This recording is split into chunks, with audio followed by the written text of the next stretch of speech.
പുതിയ SCERT syllabus പ്രകാരം 9ാം ക്ലാസ്സിലെ സാമൂഹ്യശാസ്ത്രം 1-ലെ അധ്യായം 1 ശിലായുഗത്തിൽ നിന്ന് മുന്നോട്ട് എന്ന അധ്യായത്തിൻ്റെ അവസാനത്തെ ഭാഗമാണ്. ശ്രദ്ധിക്കുക. ഒന്നാം നഗരവൽക്കരണം. ഇന്ത്യ ചരിത്രത്തിൽ ഒന്നാം നഗരവൽക്കരണം എന്ന് വിശേഷിപ്പിക്കുന്നത് ഹാരപ്പൻ സംസ്കാരത്തെയാണ്. ഇന്ത്യ ചരിത്രത്തിൽ ഒന്നാം നഗരവൽക്കരണം എന്ന് വിശേഷിപ്പിക്കുന്നത് ഹാരപ്പൻ സംസ്കാരം. വെങ്കലയുഗത്തിൽ ഇന്ത്യയിൽ വികാസം പ്രാപിച്ച സംസ്കാരമാണ് ഹാരപ്പൻ സംസ്കാരം. വെങ്കലയുഗത്തിൽ ഇന്ത്യയിൽ വികാസം പ്രാപിച്ച സംസ്കാരം ഹാരപ്പൻ സംസ്കാരമാണ്. ഇന്ത്യയിൽ കണ്ടെത്തിയ പ്രധാന വെങ്കല യുഗ സംസ്കാര കേന്ദ്രങ്ങളാണ് ഹാരപ്പ, മോഹൻജൊദാരോ, കാലിബഗൻ, ലോത്തൽ. ഇന്ത്യയിൽ കണ്ടെത്തിയ പ്രധാന വെങ്കലയുഗ സംസ്കാര കേന്ദ്രങ്ങളാണ് ഹാരപ്പ, മോഹൻജൊദാരോ, കാലിബഗൻ, ലോത്തൽ. ഹാരപ്പൻ സംസ്കാരത്തിൻ്റെ സവിശേഷതകളാണ്: ആസൂത്രിതമായി നിർമ്മിച്ച പൊതുകെട്ടിടങ്ങൾ, വലിയ കുളം, ഗ്രേറ്റ് ബാത്ത്, വീടുകൾ, തെരുവീഥികൾ, അഴുക്കുചാലുകൾ, ധാന്യപ്പുരകൾ, വിവിധ തരം കൈത്തൊഴിലുകളുടെയും കച്ചവടത്തിൻ്റെയും സാന്നിധ്യം, ഭൂരിഭാഗം ജനങ്ങളും കാർഷികേതര പ്രവർത്തനങ്ങളിൽ ഏർപ്പെട്ട് ഉപജീവനം നടത്തുന്ന രീതി നിലനിന്നിരുന്നു, തിരക്കേറിയ ജനജീവിതം, നഗരജീവിതം എന്നിവ. ഹാരപ്പൻ സംസ്കാരത്തിൻ്റെ 10 സവിശേഷതകളാണ് പറയുന്നത്. ആസൂത്രിതമായി നിർമ്മിച്ച പൊതുകെട്ടിടങ്ങൾ, വലിയ കുളം, ഗ്രേറ്റ് ബാത്ത്, വീടുകൾ, തെരുവീഥികൾ, അഴുക്കുചാലുകൾ, ധാന്യപ്പുരകൾ, വിവിധ തരം കൈത്തൊഴിലുകളുടെയും കച്ചവടത്തിൻ്റെയും സാന്നിധ്യം, ഭൂരിഭാഗം ജനങ്ങളും കാർഷികേതര പ്രവർത്തനങ്ങളിൽ ഏർപ്പെട്ട് ഉപജീവനം നടത്തുന്ന രീതി നിലനിന്നിരുന്നു, തിരക്കേറിയ ജനജീവിതം, നഗരജീവിതം. വേദിക് ഏജ്, വേദകാലത്തെ പറ്റി നോക്കാം. ഹാരപ്പൻ സംസ്കാരത്തിൻ്റെ തകർച്ചയ്ക്ക് ശേഷം സപ്തസിന്ധു, ഇന്ത്യയുടെ വടക്ക് പടിഞ്ഞാറ് പ്രദേശത്ത് കടന്നു വന്നത് ആര്യന്മാരാണ്. ഹാരപ്പൻ സംസ്കാരത്തിൻ്റെ തകർച്ചയ്ക്ക് ശേഷം സപ്തസിന്ധു, ഇന്ത്യയുടെ വടക്കു പടിഞ്ഞാറ് പ്രദേശത്ത് കടന്നു വരുന്നത് ആര്യന്മാരാണ്. ഇൻഡോ യൂറോപ്യൻ ഭാഷാ കുടുംബത്തിൽ ഉൾപ്പെടുന്ന ഭാഷ സംസാരിച്ചിരുന്നവരാണ് ആര്യന്മാർ. ഇൻഡോ യൂറോപ്യൻ ഭാഷാ കുടുംബത്തിൽ ഉൾപ്പെടുന്ന ഭാഷ സംസാരിച്ചിരുന്നവരാണ് ആര്യന്മാർ. വേദകാലത്തിൻ്റെ സ്ഥാപകർ ആര്യന്മാരാണ്. വേദകാലത്തിൻ്റെ സ്ഥാപകർ ആര്യന്മാരാണ്. വേദകാല ഭാഷ സംസ്കൃതമാണ്. വേദകാല ഭാഷ ഏതാണ്? സംസ്കൃതം. ഭാഷാപരമായ തെളിവുകളുടെ അടിസ്ഥാനത്തിൽ ആര്യന്മാരുടെ ജന്മദേശം മധ്യേഷ്യ. ഭാഷാപരമായ തെളിവുകളുടെ അടിസ്ഥാനത്തിൽ ആര്യന്മാരുടെ ജന്മദേശം മധ്യേഷ്യ. വേദങ്ങളിൽ നിന്നും അറിവുകൾ ലഭിച്ച കാലഘട്ടമാണ് വേദകാലഘട്ടം. വേദകാലത്തെക്കുറിച്ചുള്ള അറിവുകൾ ലഭിക്കുന്ന ഗ്രന്ഥങ്ങളാണ് വേദങ്ങൾ, ബ്രാഹ്മണങ്ങൾ, ആരണ്യകങ്ങൾ, ഉപനിഷത്തുകൾ. വേദകാലത്തെക്കുറിച്ചുള്ള അറിവുകൾ ലഭിക്കുന്ന ഗ്രന്ഥങ്ങൾ വേദങ്ങൾ, ബ്രാഹ്മണങ്ങൾ, ആരണ്യകങ്ങൾ, ഉപനിഷത്തുകൾ.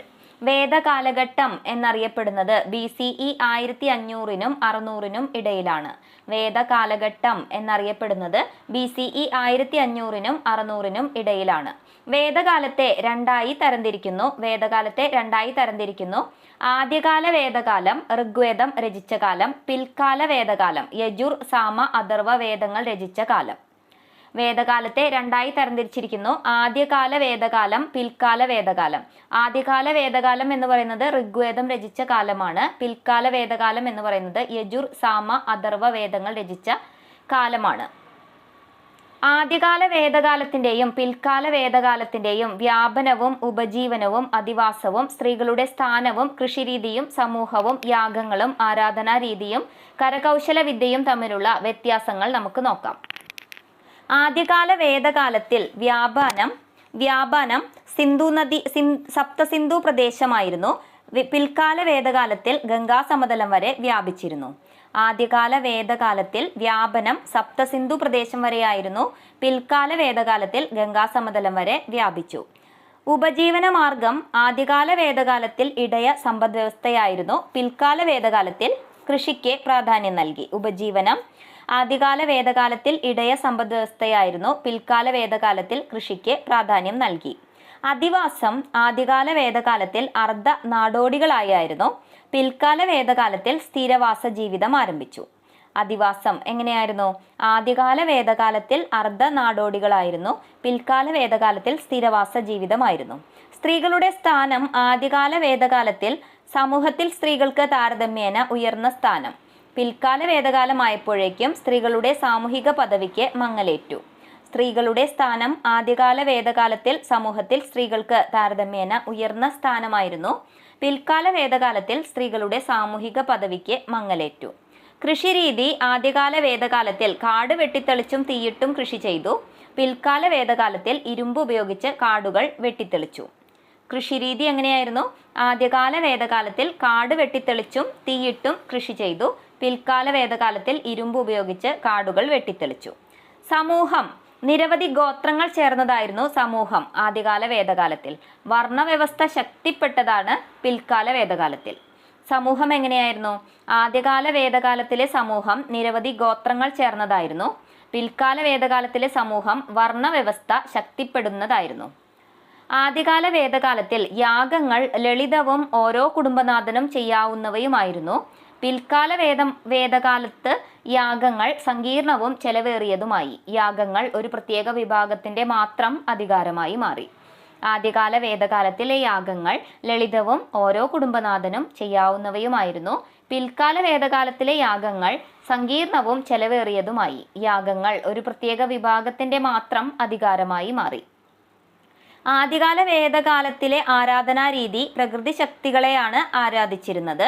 പിൽക്കാല വേദകാലത്തിൽ പ്രത്യേക ആരാധനാമൂർത്തികൾ രൂപപ്പെടുന്നു.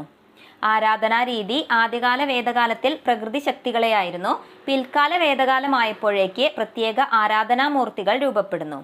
കരകൗശല വിദ്യ ആദ്യകാല വേദകാലത്തിൽ പ്രധാനത്തിൽ ഉണ്ടായിരുന്നില്ല. പിൽക്കാല വേദകാലമായപ്പോഴേക്കും വിവിധ കരകൗശല വിദ്യകളുടെ തുടക്കം ഉണ്ടായി. സപ്തസിന്ധു അഥവാ സപ്ത സൈന്ധവ പ്രദേശത്തെ പറ്റി നോക്കാം.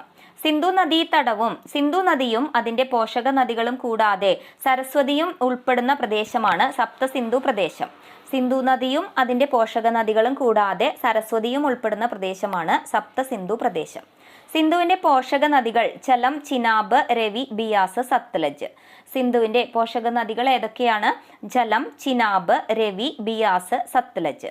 പ്രദേശത്തെ പ്രധാന തൊഴിൽ എന്തായിരുന്നു? കൃഷിയും കന്നുകാലി വളർത്തലുമായിരുന്നു.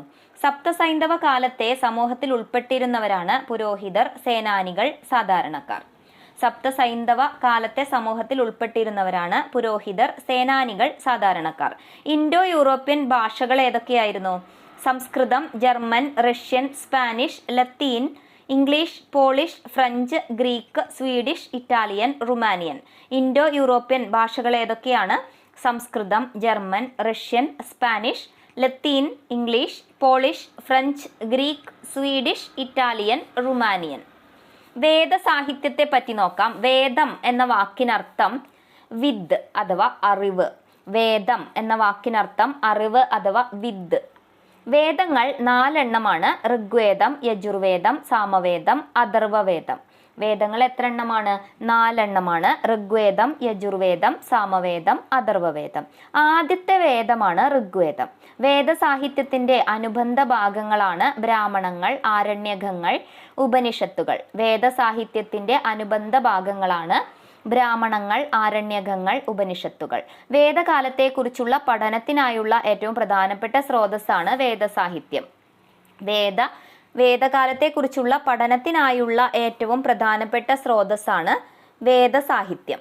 വർണ്ണവ്യവസ്ഥയെ പറ്റി നോക്കാം. വർണ്ണങ്ങളുടെ എണ്ണം 4 ആണ്. വർണ്ണങ്ങൾ ഏതൊക്കെയാണ്? ബ്രാഹ്മണർ, ക്ഷത്രിയർ, വൈശ്യർ, ശൂദ്രർ. അതായത് ബ്രാഹ്മണർ പുരോഹിതരാണ്, ക്ഷത്രിയർ ഭരണാധികാരികളും സേനാനികളുമാണ്, വൈശ്യർ കൃഷി, കച്ചവടം, കന്നുകാലി വളർത്തൽ എന്നിവ ചെയ്തിരുന്നവരാണ്, ശൂദ്രർ ദാസ്യവൃത്തി ചെയ്തിരുന്നവരാണ്. വർണ്ണങ്ങൾ 4 ആണ്. ഏതൊക്കെയാണ്? ബ്രാഹ്മണർ പുരോഹിതരാണ്, ക്ഷത്രിയർ ഭരണാധികാരികളും സേനാനികളും ഉൾപ്പെടുന്നു, വൈശ്യർ കൃഷി, കച്ചവടം, കന്നുകാലി വളർത്തൽ എന്നിവ ചെയ്യുന്നവരാണ്, ശൂദ്രർ ദാസ്യപ്രവൃത്തി ചെയ്യുന്നവരാണ്. നമുക്ക് ചില ചോദ്യങ്ങളും ഉത്തരങ്ങളും നോക്കാം. അസ്ഥികളിൽ, അതായത് ഈ പാഠവുമായി ബന്ധപ്പെട്ട ചോദ്യങ്ങളും ഉത്തരങ്ങളുമാണ് പറയുന്നത്, ശ്രദ്ധിക്കുക. അസ്ഥികളിൽ കൊത്തുപണികൾ കണ്ടെത്തിയിട്ടുള്ള സ്പെയിനിലെ ഗുഹ ഏതാണ്? ലാ ഗർമ. അസ്ഥികളിൽ കൊത്തുപണികൾ കണ്ടെത്തിയിട്ടുള്ള സ്പെയിനിലെ ഗുഹയാണ് ലാ ഗർമ. ഭിംബേട്ക എന്ന മധ്യശിലായുഗ കേന്ദ്രം ഏത് സംസ്ഥാനത്താണ്? മധ്യപ്രദേശ്. ഭിംബേട്ക എന്ന മധ്യശിലായുഗ കേന്ദ്രം ഏത് സംസ്ഥാനത്താണ്? മധ്യപ്രദേശിലാണ്. സ്റ്റാർക്കാർ എന്ന മധ്യശിലായുഗ കേന്ദ്രം കണ്ടെത്തിയിട്ടുള്ളത് ഏത് രാജ്യത്താണ്? ഇംഗ്ലണ്ട്. സ്റ്റാർക്കാർ എന്ന മധ്യശിലായുഗ കേന്ദ്രം കണ്ടെത്തിയിട്ടുള്ളത് ഏത് രാജ്യത്താണ്? ഇംഗ്ലണ്ട്. മനുഷ്യൻ സ്വയം നിർമ്മിക്കുന്നു എന്ന ഗ്രന്ഥം രചിച്ചതാരാണ്? Gordon child. മനുഷ്യൻ സ്വയം നിർമ്മിക്കുന്നു എന്ന ഗ്രന്ഥം രചിച്ചതാരാണ്? Gordon child.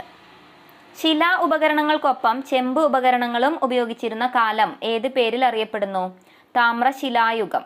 ശിലാ ഉപകരണങ്ങൾക്കൊപ്പം ചെമ്പ് ഉപകരണങ്ങളും ഉപയോഗിച്ചിരുന്ന കാലം ഏത് പേരിൽ അറിയപ്പെടുന്നു? താമ്രശിലായുഗം.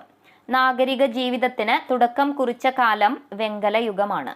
നാഗരിക ജീവിതത്തിന് തുടക്കം കുറിച്ച കാലം ഏതാണ്? വെങ്കലയുഗം. വേദകാലം എന്നറിയപ്പെടുന്ന കാലം ഏതാണ്? BCE 1500-നും 600-നും ഇടയിൽ. വേദകാലം എന്നറിയപ്പെടുന്ന കാലം ഏതാണ്?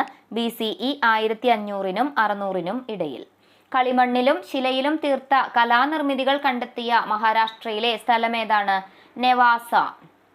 ശ്രദ്ധിക്കുക, കളിമണ്ണിലും ശിലയിലും തീർത്ത കലാനിർമ്മിതികൾ കണ്ടെത്തിയ മഹാരാഷ്ട്രയിലെ സ്ഥലം ഏതാണ്? നെവാസ. ചെമ്പിന്റെ സാന്നിധ്യം കണ്ടെത്തിയിട്ടുള്ള തുർക്കിയിലെ പ്രധാന കേന്ദ്രം ഏതാണ്? ചാതൽഹോയുക്ക്. ചെമ്പിന്റെ സാന്നിധ്യം കണ്ടെത്തിയിട്ടുള്ള തുർക്കിയിലെ പ്രധാന കേന്ദ്രമാണ് ചാതൽഹോയുക്ക്. നവീന ശിലായുഗ കേന്ദ്രമായ ജാർമോ സ്ഥിതി ചെയ്യുന്നത് ഏത് രാജ്യത്താണ്? ഇറാഖ്. നവീന ശിലായുഗ കേന്ദ്രമായ ജാർമോ സ്ഥിതി ചെയ്യുന്നത് ഏത് രാജ്യത്താണ്? ഇറാഖ്. ബാൻഡുകളുടെ സവിശേഷതകൾ എന്തൊക്കെയാണ്? രക്തബന്ധമുള്ള 100-ൽ താഴെ അംഗങ്ങൾ ഉൾപ്പെടുന്ന ചെറു സംഘങ്ങളാണ് ബാൻഡുകൾ. ബാൻഡുകളുടെ സവിശേഷത എന്താണ്? രക്തബന്ധമുള്ള 100-ൽ താഴെ അംഗങ്ങൾ ഉൾപ്പെടുന്ന ചെറു സംഘങ്ങളാണ്. ഗുഹാചിത്രങ്ങളുടെ ഏതെങ്കിലും 2 സവിശേഷതകൾ എഴുതുക അല്ലെങ്കിൽ പറയുക. വിവിധ തരം നിറങ്ങൾ ഉപയോഗിച്ചിരുന്നു. കൽസൂചി, മുനയുള്ള ആയുധങ്ങൾ തുടങ്ങിയവ ഉപയോഗിച്ചു. ഗുഹാചിത്രങ്ങളുടെ സവിശേഷതകൾ എന്തൊക്കെയാണ്? വിവിധ തരം നിറങ്ങൾ ഉപയോഗിച്ചിരുന്നു. കൽസൂചി, മുനയുള്ള ആയുധങ്ങൾ തുടങ്ങിയവ ഉപയോഗിച്ചു. ഏതെങ്കിലും 2 മഹാശിലായുഗ കേന്ദ്രങ്ങൾ ഏതൊക്കെയാണ്? ബിംബേഡ്ക, ലഗ്ജാവോർ, കദോട്ടിയ. ഏതെങ്കിലും 2 മതി. ഏതെങ്കിലും 2 മഹാശിലായുഗ കേന്ദ്രങ്ങൾ ബിംബേഡ്ക, ലഗ്ജാവോർ, കദോട്ടിയ. ഫെർട്ടൈൽ ക്രസന്റ് എന്ന പ്രദേശത്തിന്റെ പ്രത്യേകതകൾ എന്തെല്ലാം? കൃഷിയുടെ ആരംഭം, ചന്ദ്രക്കലയുടെ ആകൃതി രേഖപ്പെടുത്തിയ നവീന ശിലയുടെ കേന്ദ്രം.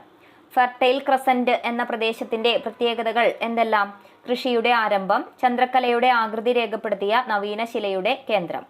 ശിലാ ഉപകരണങ്ങളെക്കാൾ ചെമ്പ് ഉപകരണങ്ങൾക്കുള്ള മേന്മകൾ എന്തെല്ലാം? കൂടുതൽ കാലം നിലനിൽക്കും. അനുയോജ്യമായ ആകൃതിയിലും രൂപത്തിലും മാറ്റാനാകും. കൂടുതൽ കാലം നിലനിൽക്കും. അനുയോജ്യമായ ആകൃതിയിലും രൂപത്തിലും മാറ്റാനാവും. ശിലാ ഉപകരണങ്ങളെക്കാൾ ചെമ്പ് ഉപകരണങ്ങൾക്കുള്ള മേന്മകളാണ്: കൂടുതൽ കാലം നിലനിൽക്കും, അനുയോജ്യമായ ആകൃതിയിലും രൂപത്തിലും മാറ്റാനാവും. വേദകാലത്തെ എത്രയായി തരംതിരിക്കാം? അവ ഏതെല്ലാം? 2 ആയിട്ടാണ് തരംതിരിച്ചിരിക്കുന്നത്. ആദ്യകാല വേദകാലവും പിൽക്കാല വേദകാലവും. താമ്രശിലായുഗം എന്നാൽ എന്ത്? ഏതെങ്കിലും 2 താമ്രശിലായുഗ കേന്ദ്രങ്ങൾ എഴുതുക. ശിലാ ഉപകരണങ്ങൾക്കൊപ്പം ചെമ്പ് ഉപകരണങ്ങളും ഉപയോഗിച്ച കാലഘട്ടമാണ് താമ്രശിലായുഗം. രാജസ്ഥാൻ, മധ്യപ്രദേശ്, മഹാരാഷ്ട്ര ഇതൊക്കെ താമ്രശിലായുഗ കേന്ദ്രങ്ങളാണ്. താമ്രശിലായുഗം എന്താണ്? ശിലാ ഉപകരണങ്ങൾക്കൊപ്പം ചെമ്പ് ഉപകരണങ്ങളും ഉപയോഗിച്ച കാലഘട്ടമാണ് താമ്രശിലായുഗം. താമ്രശിലായുഗ കേന്ദ്രങ്ങൾ ഏതൊക്കെയാണ്? രാജസ്ഥാൻ, മധ്യപ്രദേശ്, മഹാരാഷ്ട്ര. ആദിമ മനുഷ്യർ ഉപയോഗിച്ചിരുന്ന ഉപകരണങ്ങളുടെ ഉപയോഗത്തിലുള്ള 3 പ്രധാന ഘട്ടങ്ങൾ ഏതൊക്കെയാണ്? പ്രയോജനപ്പെടുത്തൽ, രൂപമാറ്റം വരുത്തൽ, ക്രമവൽക്കരണം. ആദിമ മനുഷ്യർ ഉപയോഗിച്ചിരുന്ന ഉപകരണങ്ങളുടെ ഉപയോഗത്തിലുള്ള 3 പ്രധാന ഘട്ടങ്ങൾ ഏതൊക്കെയാണ്? പ്രയോജനപ്പെടുത്തൽ, രൂപമാറ്റം വരുത്തൽ, ക്രമവൽക്കരണം.